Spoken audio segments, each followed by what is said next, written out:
आज हम इस वीडियो में बात करेंगे हम किसी भी निबंध को किस तरह लिखें कि हम उस निबंध में पूर्ण अंक प्राप्त हो। निबंध लिखने का सही तरीका क्या है। इस वीडियो में हम विज्ञान के चमत्कार पर निबंध लिखेंगे तो सही तरीके से आपको बताएंगे लिखने का तरीका क्या है।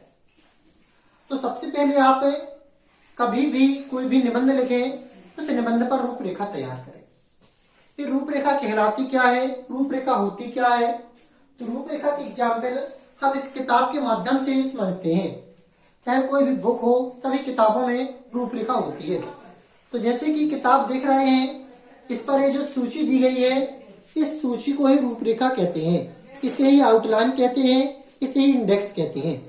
इसके माध्यम से ही हम निबंध जो है लिखते हैं। इस इंडेक्स या आउटलाइन में करते क्या है, इस इंडेक्स या आउटलाइन में हम जिन पॉइंट्स को लिख रहे होते हैं या लिखना होता है, उन पॉइंट को सबसे पहले सीरियल वाइज क्रमांक से लिखते हैं। जैसे हम पहला पॉइंट इंट्रोडक्शन लिखेंगे तो सबसे पहले लिखेंगे इंट्रोडक्शन, दूसरा पॉइंट मूल लिख रहे हैं, तीसरा पॉइंट ट्रांसपोर्ट, चौथा पॉइंट मेडिकल। तो ये चारों पॉइंट क्रम से रहेंगे। जिस क्रम पर इंडेक्स लिखी जाती है उसी क्रम पर उन पॉइंट्स का वर्णन होता है। ऐसा नहीं है कि हम पहला पॉइंट इंट्रोडक्शन लिख रहे हैं इंडेक्स में और इंट्रोडक्शन को हमें निबंध में तीसरे पॉइंट पर लिख रहे हैं। तब ऐसी स्थिति में जो आपकी इंडेक्स होती है, रूपरेखा होती है, वह गलत मानी जाती है और उस रूपरेखा के आपको कभी भी मार्क प्राप्त नहीं होती है।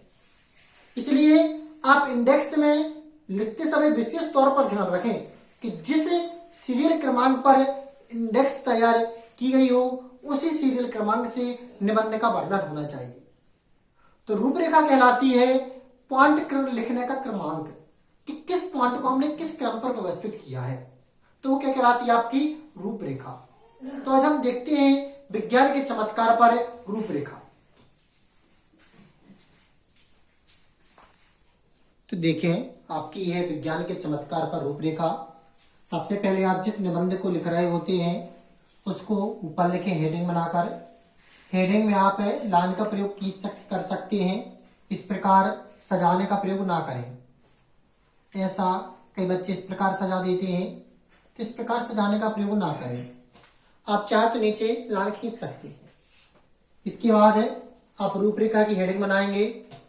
आपको जिस पॉइंट को जिस क्रम पर लिखना है उस क्रम को आप इस प्रकार लिख देंगे। तो जब इस सीरियल क्रमांक की रूपरेखा कहलाता है, अर्थात पॉइंट का वर्णन देना।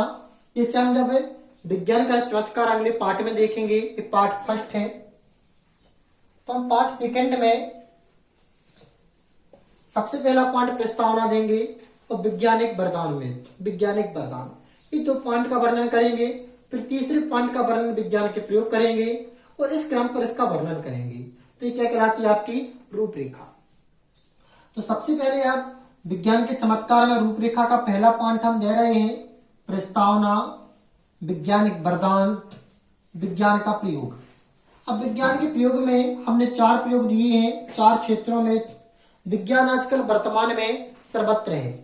आज हम कोई भी क्षेत्र ऐसा नहीं है जहां पर हम कह सकें कि विज्ञान नहीं है। आज पृथ्वी पर कोई भी क्षेत्र ऐसा नहीं है जो विज्ञान से अछूता हो। इसलिए आप किसी भी क्षेत्र में ले सकते हैं, युद्ध क्षेत्र का भी प्रयोग कर सकते हैं। हम इन 4 क्षेत्रों का वर्णन कर रहे हैं, इसलिए 4 क्षेत्र ले लिए हैं। आप जो क्षेत्र लेना चाहें ले सकते हैं।